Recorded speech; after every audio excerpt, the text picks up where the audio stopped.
Senhor, que bom que nós estamos mais aqui na nossa 9ª aula. Quero cumprimentar você com a gloriosa paz do nosso Senhor e Salvador Jesus Cristo e dizer que até aqui o Senhor tem nos sustentado. E para você que está aqui pela primeira vez no meu canal, eu sou Jane Martins de Souza, professora e superintendente de Escola Bíblica Dominical. E fique comigo até o final desta aula, nós vamos aprender bastante neste dia sobre planejamento familiar. A nossa lição de número 9, nós vamos falar sobre ética cristã e planejamento familiar. Tudo que nós vamos fazer em nossas vidas é necessário que haja planejamento. Uma viagem de férias, uma construção nova, uma reforma nova em nossas casas, uma troca de carro, um novo projeto em nossas vidas. Tudo nós devemos assentar e fazer as contas e planejar para quando tudo vai dar certo. E é sobre planejamento familiar que nós vamos falar nesta lição. Nós vamos aprender de fato o que a palavra de Deus nos diz a respeito de planejamento familiar. Se vamos ter poucos filhos, se vamos ter muitos filhos, casa cheia ou casa vazia, nós vamos entender quais são os desígnios de Deus para as famílias. E planejamento, o que é planejamento? Planejamento, diz a Wikipédia, é criar um plano para otimizar o alcance de um determinado objetivo. É planejar, a gestão do tamanho da família. Muitos filhos, poucos filhos, a família, ela tem que fazer a gestão de quantos filhos nós podemos ter ou quantos filhos Deus tem designado para nós. E planejamento familiar, infelizmente, é um assunto que ele não é muito falado nas igrejas. Então, quem perde escolas bíblicas dominicais, eles deixam de aprender muitas coisas, principalmente os jovens. Ele não é muito falado nas escolas, ele não é muito falado entre os jovens, também não é um assunto muito discutido entre os casais que pretendem se casar, os noivos, eles não conversam muito sobre esse assunto. E é um assunto que ele deve ser discutido na igreja, nas escolas, entre os jovens, para os noivos, tem que ser um assunto bem discutido, Você precisa já decidir de antemão quantos filhos eu quero ter ou quantos filhos eu posso ter. E esta decisão, ela deve ser tomada pelo casal. Desde o meio que eles terão para evitar os filhos e que estes meios que o casal decide usar, esses meios eles não podem transgredir a palavra de Deus. Então, o casal tem que ser dirigido pelo Espírito Santo. Escolher um método de evitar filhos, aí nós vamos para a palavra de Deus. Este método está transgredindo a palavra de Deus? Sim ou não? Nós encontramos todas as respostas na palavra de Deus. E hoje nós vamos entender de fato o que é planejamento familiar. E nós vamos entender a diferença entre controle de natalidade e planejamento familiar. São duas coisas diferentes. Quando nós falamos de controle de natalidade e quando nós falamos de planejamento familiar, nós estamos falando de assuntos um pouco, entre aspas, diferentes. Disse Deus ao homem. Qual foi a ordem de Deus para o homem lá no Éden, na criação de todas as coisas? Deus disse para o homem: crescei, e multiplicai-vos. É uma ordem divina e nós não podemos questionar isso. Está em Gênesis capítulo 1, versículo 28, e em Gênesis 9, capítulo 9 e no versículo 1, depois do dilúvio, Deus dá essa mesma ordem para Noé e seus filhos, que eram para que eles multiplicassem e frutificassem na face da terra. A mesma ordem para Adão e Eva foi a mesma ordem para Noé e os seus familiares depois do dilúvio. Na Bíblia Sagrada, nós não vamos encontrar uma fórmula. Você não vai ler lá e vai encontrar, e disse Deus, cada um tenha tantos filhos. A Bíblia, ela não ordena ou estipula quantos filhos por casal. Nós não vamos encontrar isso em todas a Escritura Sagrada. Nós não vamos encontrar Deus dando o fator multiplicador para que a família tenha X filhos. Nós não vamos encontrar isso. Isso deve ser resolvido entre o casal. Deus dotou o homem e a mulher de sabedoria. E Tiago ele escreve que quem não tem sabedoria deve buscar de Deus. E o casal, para fazer o seu planejamento familiar, ele também deve buscar a orientação de Deus, porque ele tem sabedoria para nos dar através do teu Espírito Santo. Muitas pessoas levam também esta passagem de crescer e multiplicar para o lado espiritual, que nós também precisamos gerar filhos, multiplicar filhos espirituais. Mas aqui, neste contexto, nós estamos falando do lado literal da palavra de Deus e para a família, para o planejamento familiar. O que Deus fala para Adão e Eva lá no Éden é literal. Era para eles crescer e frutificar. Deus estava falando de gerar filhos reais, não filhos espirituais. E gerar filhos é sinal de bênção para o casal. Está em Salmo de número 127, do versículo 3 a 5. Os filhos, eles são bênçãos na vida dos pais. Os filhos, eles são a herança dos pais. Só que ter filhos implica em responsabilidades. Está em 1 Timóteo, capítulo 5, versículo 8. Quando nós decidimos ter filhos, nós sabemos que isso vai gerar responsabilidade da parte de cada um do casal. Quando as pessoas vão se casar, elas estão muito apaixonadas e elas esquecem de alguns detalhes, que vão levar para a vida inteira. Os casais não discutem entre si quantos filhos eles querem ter.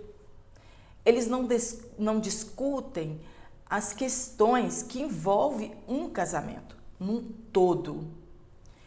Tudo deve ser discutido antes do casamento. Não somente a parte sexual tem de ser discutida antes do casamento, mas também a quantidade de filhos.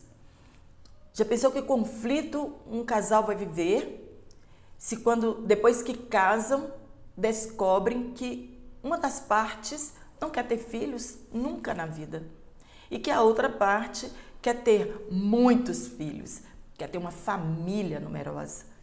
Vão começar os conflitos desde já, da quantidade de filhos. Então são coisas que os casais devem discutir antes de entrarem para o matrimônio. Decidirem juntos quantos filhos desejam ter e que número eles querem para a sua família. Mas não só a quantidade de filhos que o casal deve discutir. Nós precisamos ver como que é a saúde física do casal, já que vão gerar uma outra vida. Precisamos saber como que está a nossa saúde. como que é a nossa situação financeira. Nós podemos ter poucos filhos ou nós podemos ter muitos filhos. Como que é a saúde mental do casal? Se os dois vão trabalhar ou não? Quem vai cuidar da casa, dos afazeres? Quem vai cuidar das finanças da casa? Ou como nós vamos cuidar de todas as coisas? Precisa discutir se existem doenças genéticas na família, se um dos cônjuges possui alguma doença hereditária e isso pode passar para os filhos. Jesus disse que antes da gente construir alguma coisa, nós precisamos sentar e planejar. Então, o casal ele precisa discutir essas coisas. Não vamos conversar sobre isso, não, vamos deixar isso para depois, quando nós vamos ter os nossos filhos. Não, esses assuntos precisam ser discutidos, bem planejados. Jesus ele disse o seguinte: se uma pessoa vai edificar uma torre e ela não planeja quanto ela vai gastar nessa construção, e ela deixa ali apenas o alicerce pronto e depois não tem dinheiro para terminar aquela obra, ela vai ser criticada pelas pessoas. E Jesus cita um outro exemplo de um rei que está indo para a guerra. Ele precisa sentar, fazer um planejamento bélico para ver se a quantidade de soldados que ele tem, ele vai conseguir vencer os soldados do adversário. Se ele tem uma estratégia boa de que com poucos soldados ele vai vencer muitos soldados. Jesus disse: se esse rei não fizer esse planejamento, ele vai perder a guerra e ainda vai ser humilhado pelos seus adversários. E nós vamos ser chamados de tolos. Isso está em Lucas, capítulo 14, versículo 28 ao 32. O que Jesus quis dizer para nós? Que nós devemos tomar conselhos uns com os outros, para que nós não sejamos no futuro chamados de tolos ou sem sabedoria. Agora, no nosso primeiro tópico, nós falamos a nossa introdução, no nosso primeiro tópico, nós vamos ver o conceito geral de planejamento familiar. Número 1, nós vamos falar sobre controle de natalidade. Quando nós falamos de controle de natalidade, nós estamos falando que o Estado está controlando o nascimento de pessoas para que em seu país não haja uma explosão demográfica. Uma das primeiras declarações bíblicas que nós temos a respeito disso, de controle de natalidade, que nós conhecemos, foi quando Faraó ele tenta exterminar o povo hebreu. Qual foi a estratégia que ele usou? Ele queria que todos os meninos que nascessem fossem mortos pelas parteiras. E ele exigiu que 2 parteiras hebreias fizessem isso. Mas como aquelas mulheres eram tementes a Deus, e tinham sabedoria, o nome das parteiras era Sifrá e Puá. Quando o faraó questionou por que elas não estavam matando os meninos que estavam nascendo, elas disseram que as mulheres hebreias eram mais espertas do que as mulheres egípcias. E quando elas chegavam, os meninos já tinham nascido. Aí então, Faraó tem uma ideia diabólica, claro que ele tinha os seus conselheiros, e eles decidiram lançar nas águas do Nilo todos os meninos que nascessem dos hebreus. E foi um dos maiores infanticídios que nós vemos lá no Antigo Testamento. Isso está em Êxodo capítulo 1, versículo 15 e o 16. Mas Deus entrou com providência e não permitiu que aquilo acontecesse. Por quê? Porque os planos de Deus, eles não podem ser impedidos. E foi uma grande mortandade naquela época, né? Então nós podemos chamar esse controle de natalidade, mas somente para os hebreus. E posterior a este acontecimento, lá no Egito, existem países, né, que punem os pais que têm mais de um ou de 2 filhos. Uma história dessa que nós conhecemos é o da China. O controle de natalidade, ele é visto em muitos países como uma solução para o crescimento populacional descontrolado. E aí, então, o que esse Estado faz? O que este governo faz?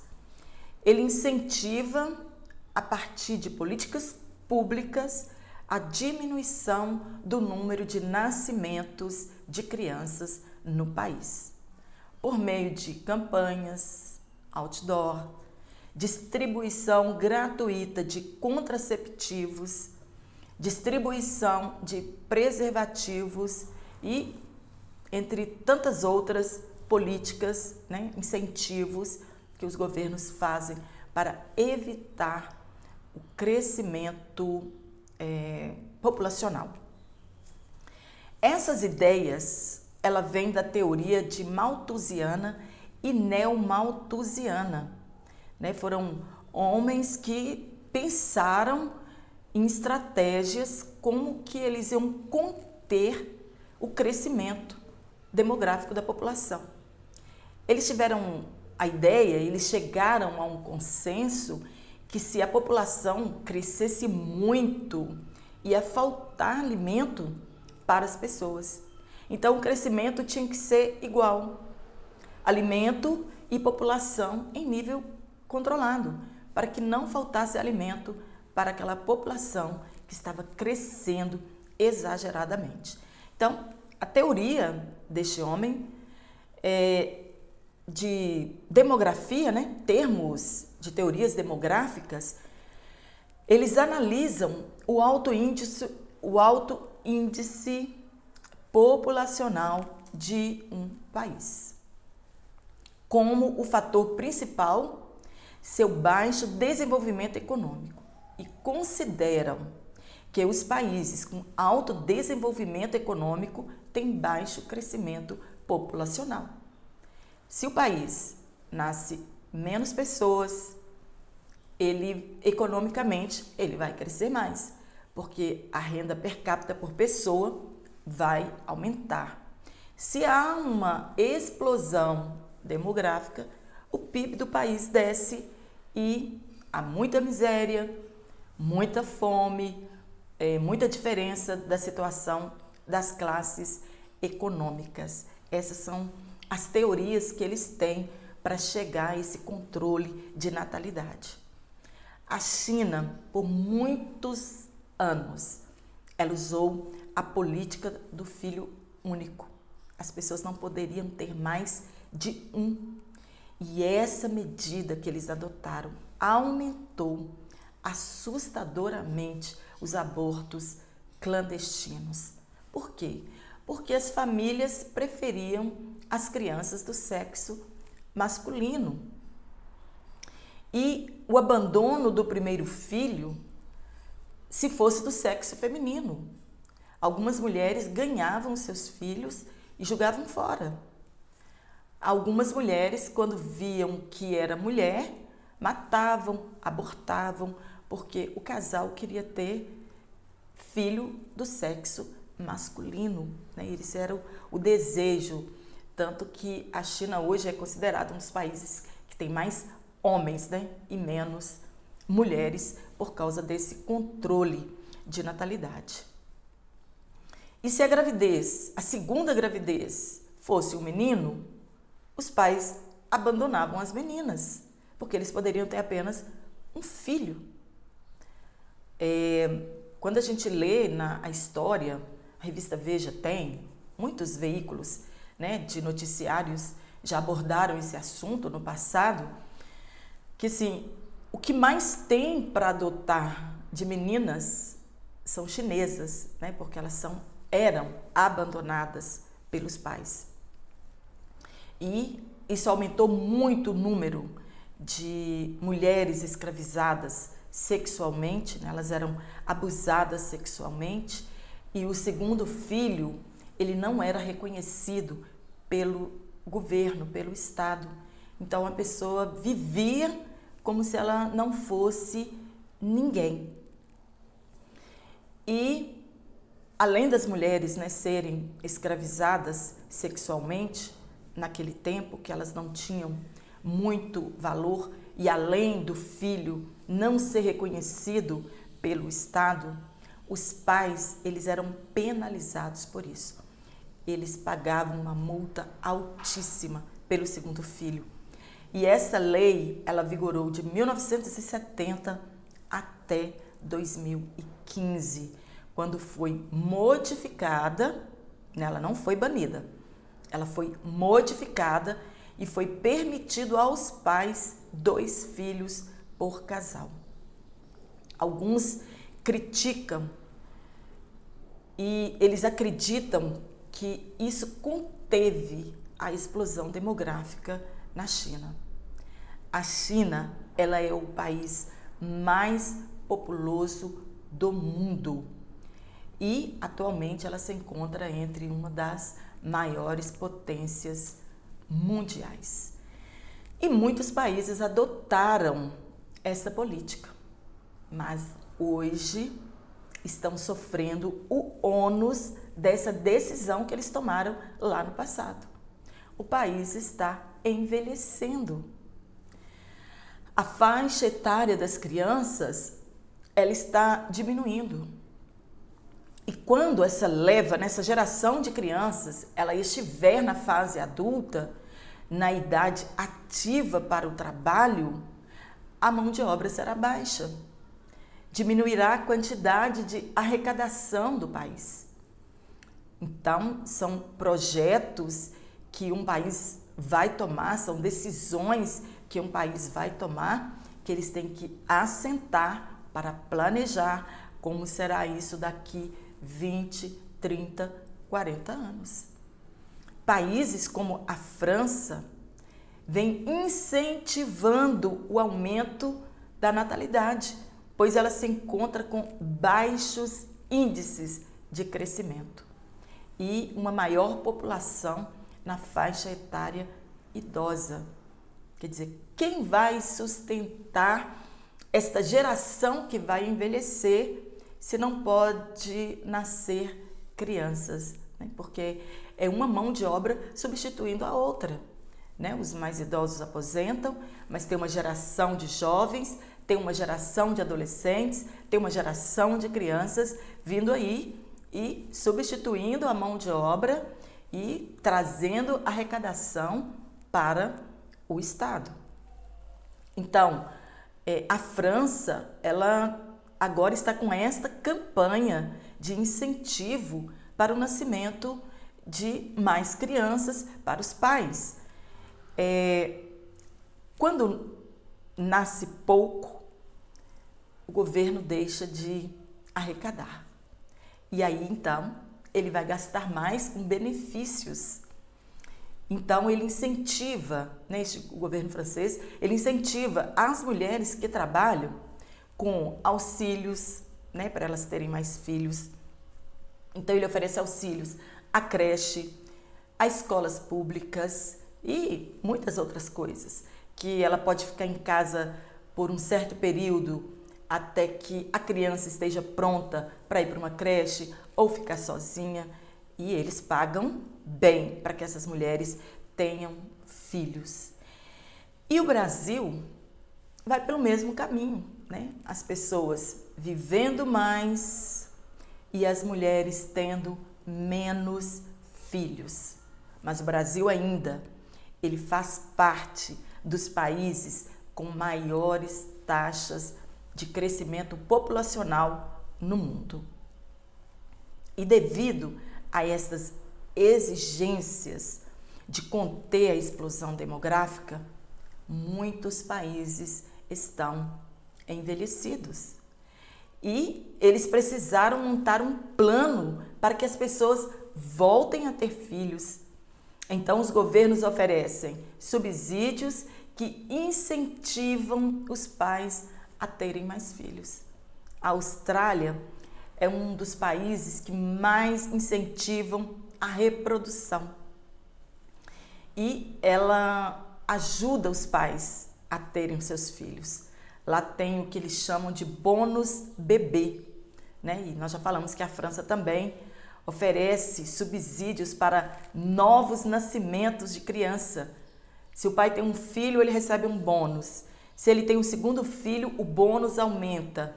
Se ele tem um terceiro filho, o bônus é maior ainda para essa família, para ajudar a criar os filhos.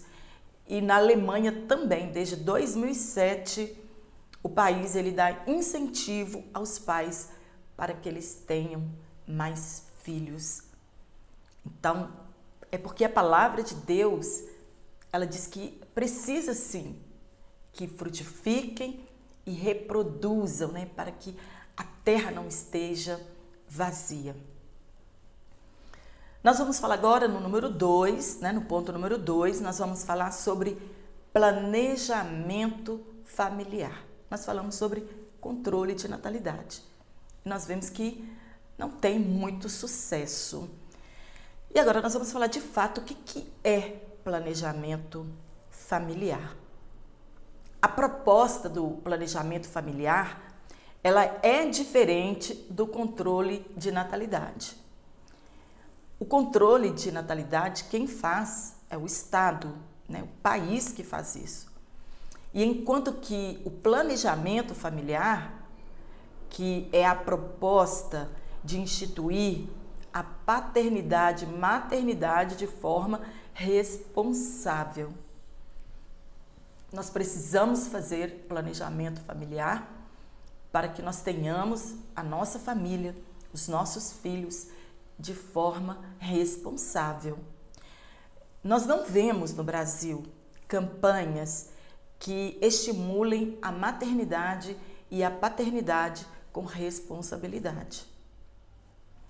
Mesmo com as campanhas públicas voltadas para as mulheres, porque nós temos muitas campanhas públicas, né, voltadas para as mulheres, o trabalho junto das mulheres de assistência social, ela deveria ser mais de conscientização a essas mulheres quanto à maternidade na adolescência, né, o que isso causa para uma jovem lá no seu futuro, ou se ela vai ter muitos filhos, o que isso pode acarretar com a sua vida em si, né, tanto financeira, social, física. E enquanto isso não acontece, as crianças vão nascendo, porque não existe essa campanha de paternidade e maternidade com responsabilidade. A propaganda é: faça sexo seguro, evitando a gravidez.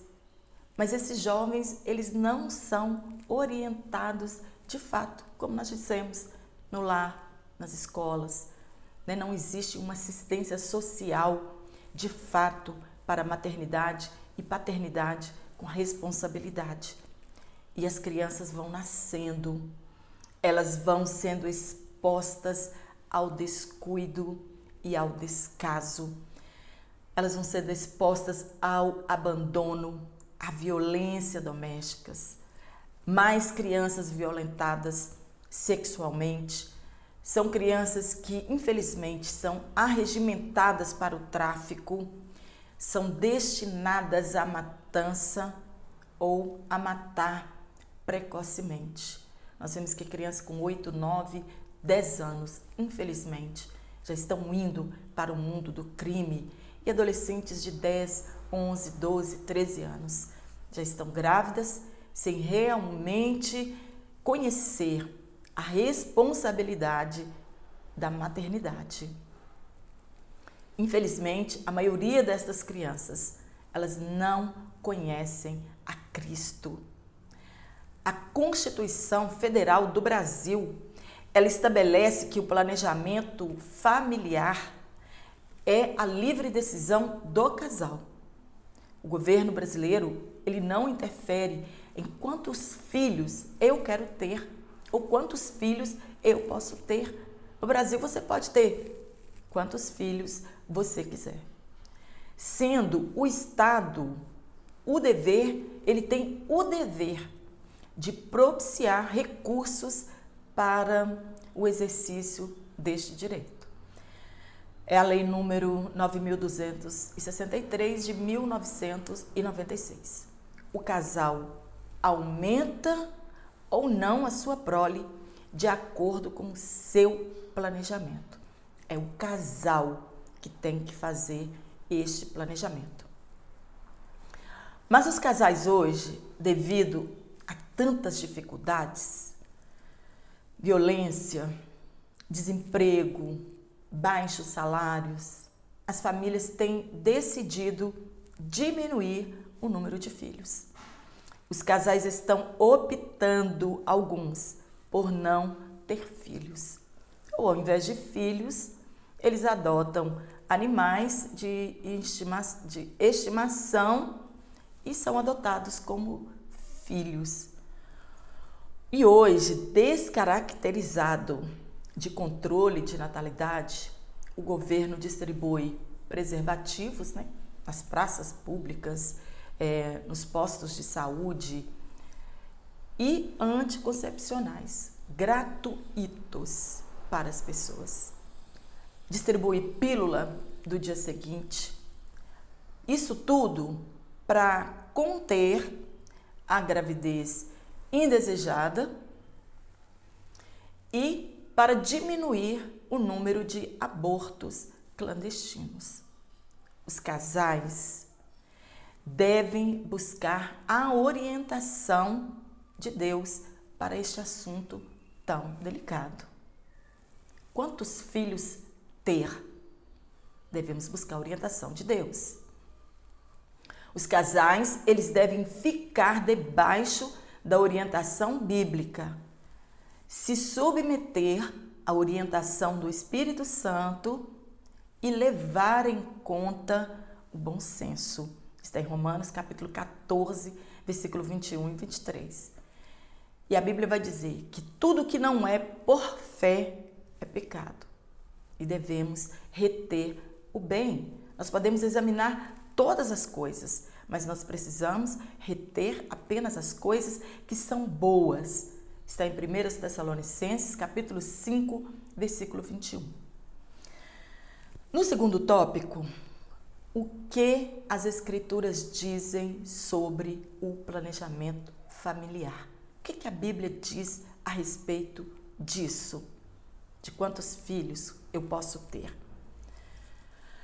Quanto às primeiras mulheres bíblicas, nós não sabemos ao certo quantos filhos elas tiveram. Eva, por exemplo.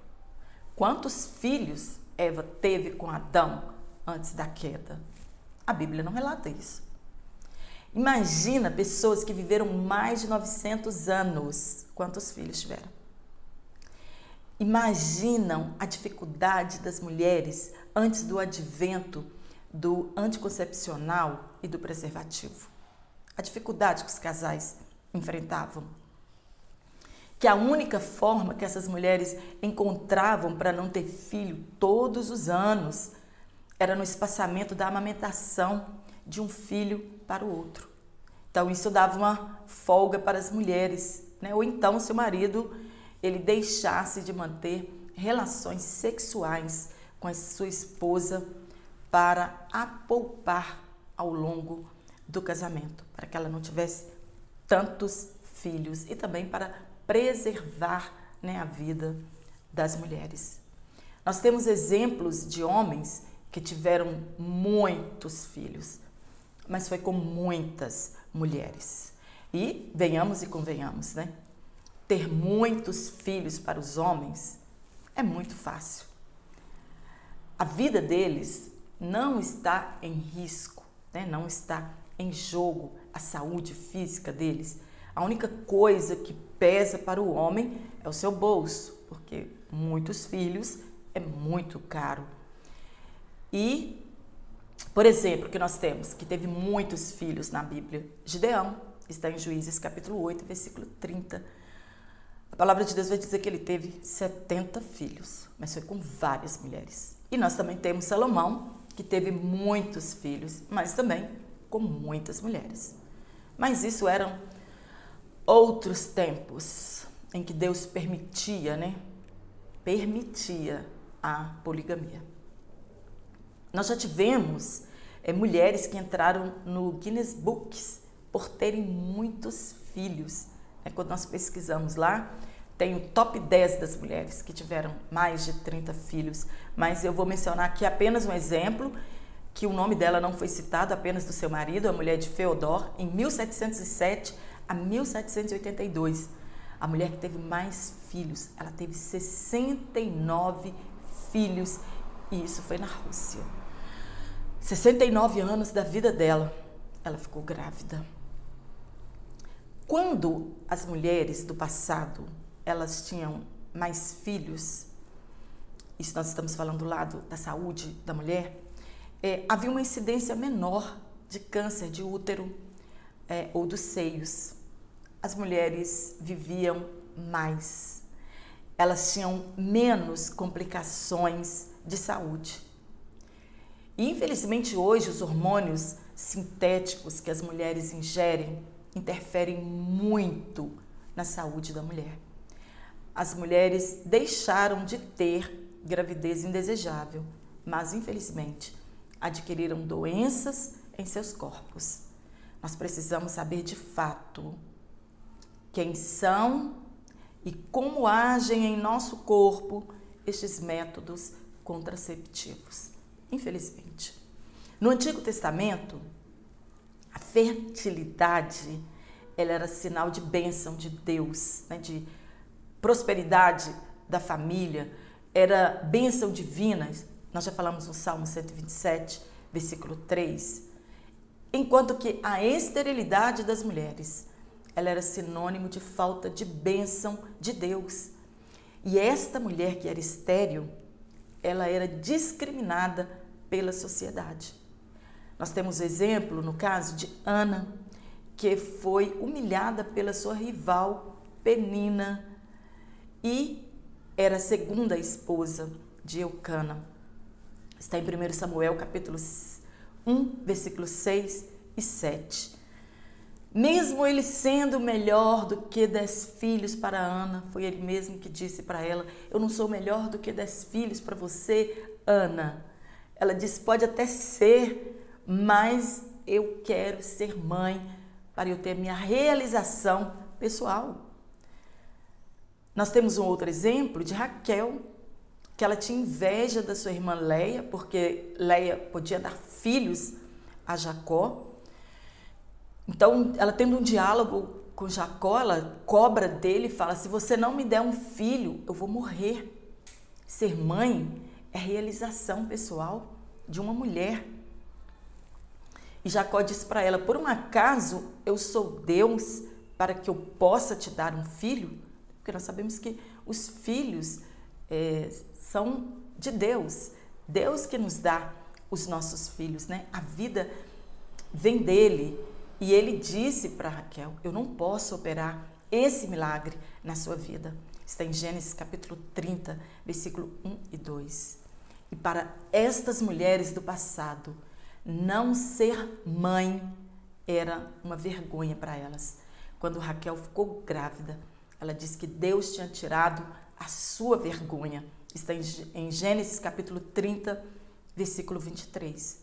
Na lei, o marido ele poderia arrumar outra esposa se a sua esposa não pudesse gerar filhos.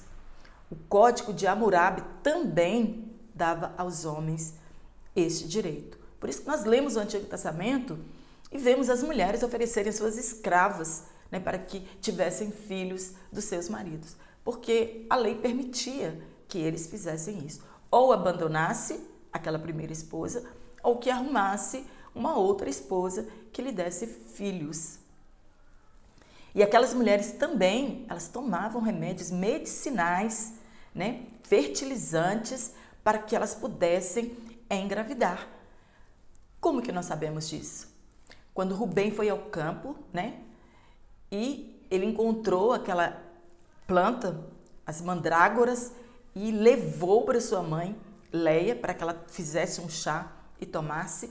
E quando Raquel viu as mandrágoras, ela pediu a Leia que também desse para ela uma porção daquela árvore, né, fertilizante, para que ela pudesse também ter filhos.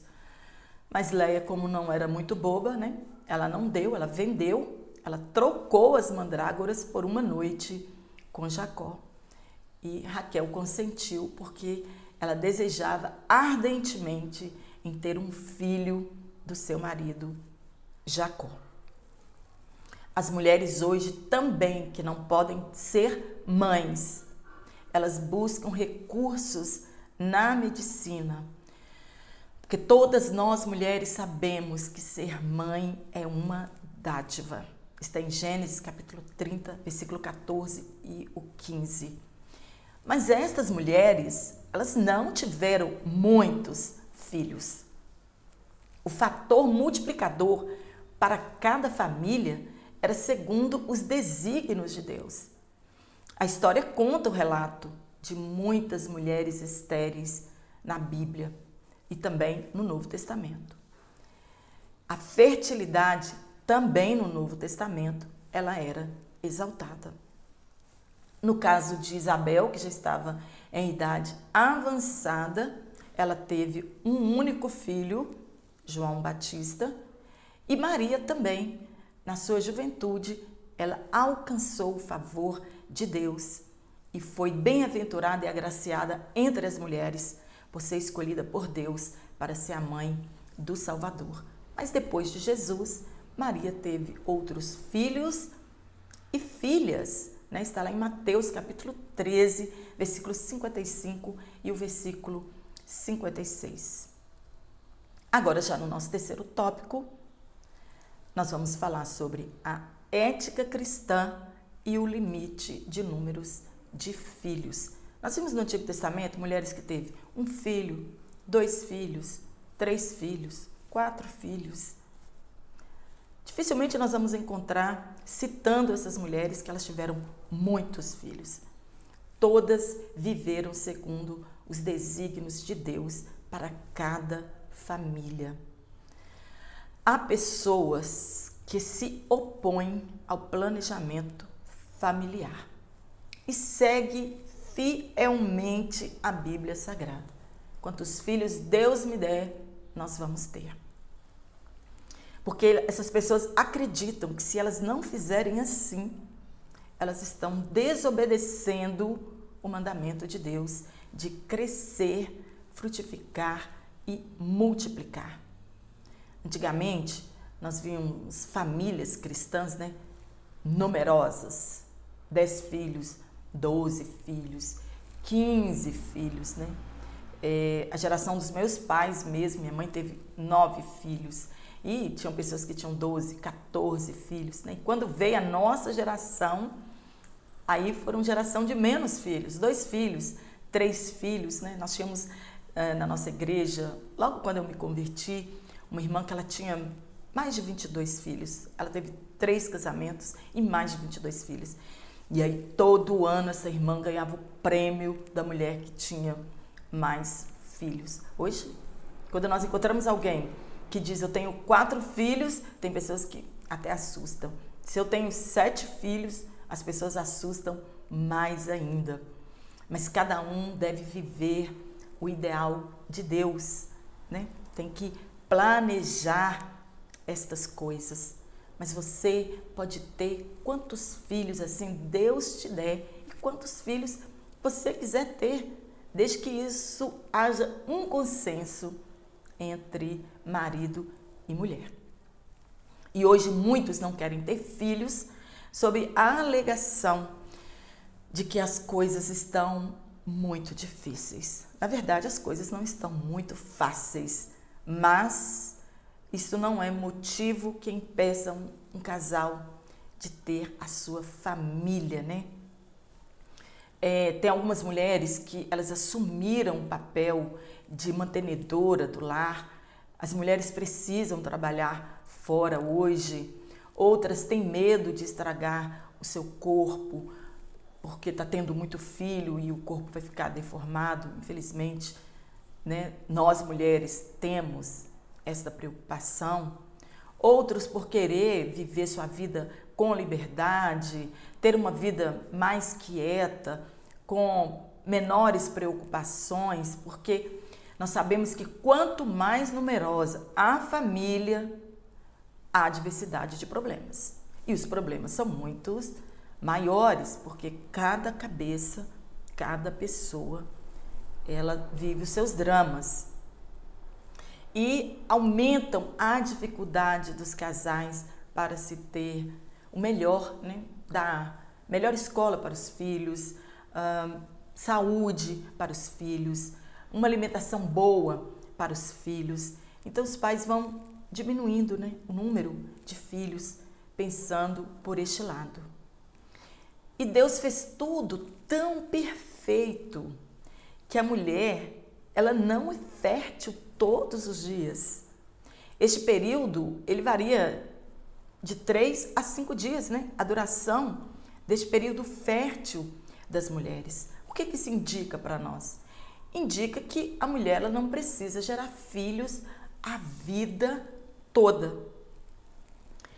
É porque, na verdade, a mulher, ela nasce com um estoque de óvulos para a sua vida fértil. E quando chega a menopausa, ela já perdeu todo o seu estoque de óvulo.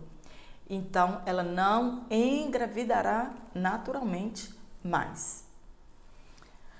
Agora, o homem, ele produz espermatozoides enquanto ele viver. Então, há uma diferença muito grande.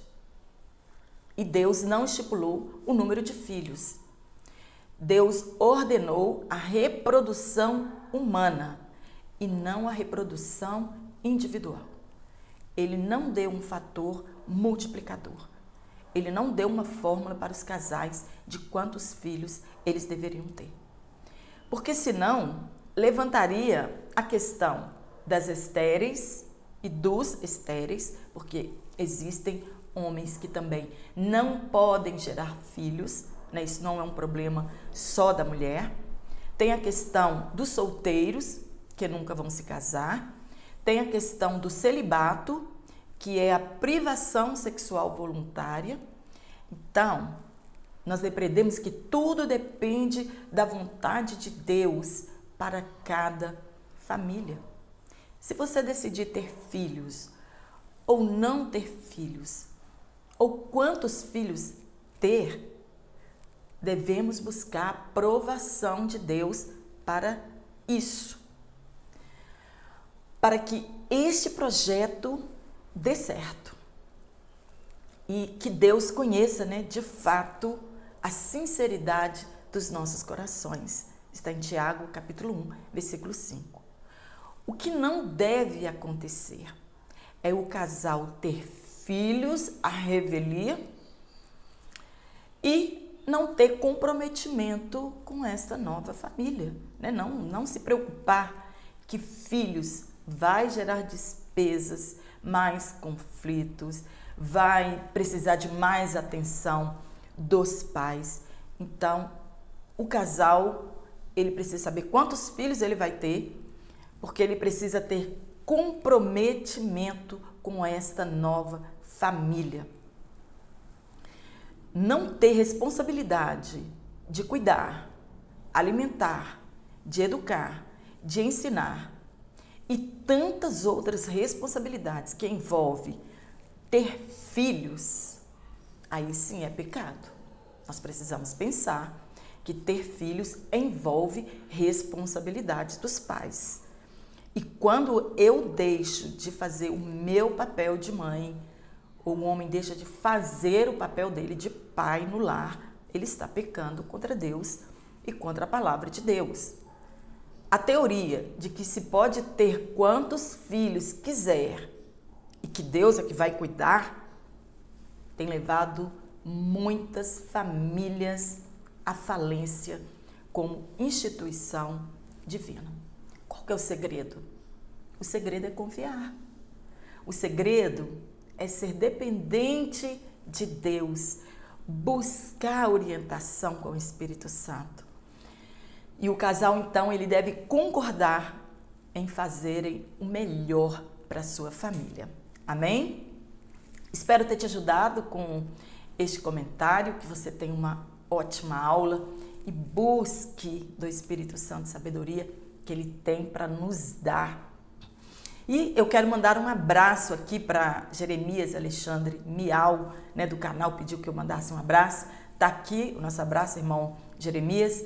Também para Luciana Silva, José Roberto da Silva, Josiel Pereira Reis, FS Saraiva, Edionária Ribeiro, para o nosso irmão Elias Silva, também para o canal Pão do Céu, Dulce Santos, Maria de Lourdes, Penha Fernandes, para nossa irmã Eunice Martins, nosso irmão Vanderlei Pereira, Adeilton e Tatiane. Quero agradecer muito a vocês o carinho que vocês demonstram nos comentários das minhas aulas, também para o pastor Taveira, Maria José Louvor e Adoração, Ana Cláudia Miranda, Francinete Ribeiro, Alexandre Henrique, Rayane Rocha, Maria das Graças Gomes, Carmen Muniz, Rita Freitas, José Roberto Brizola, Eliseu Messias, nossa irmã Maria Lindalva e todos os irmãos que eu não falei o nome aqui, mas que têm demonstrado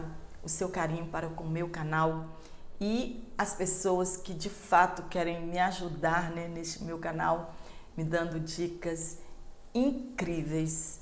E que todos vocês fiquem na gloriosa paz do nosso Senhor e Salvador Jesus Cristo.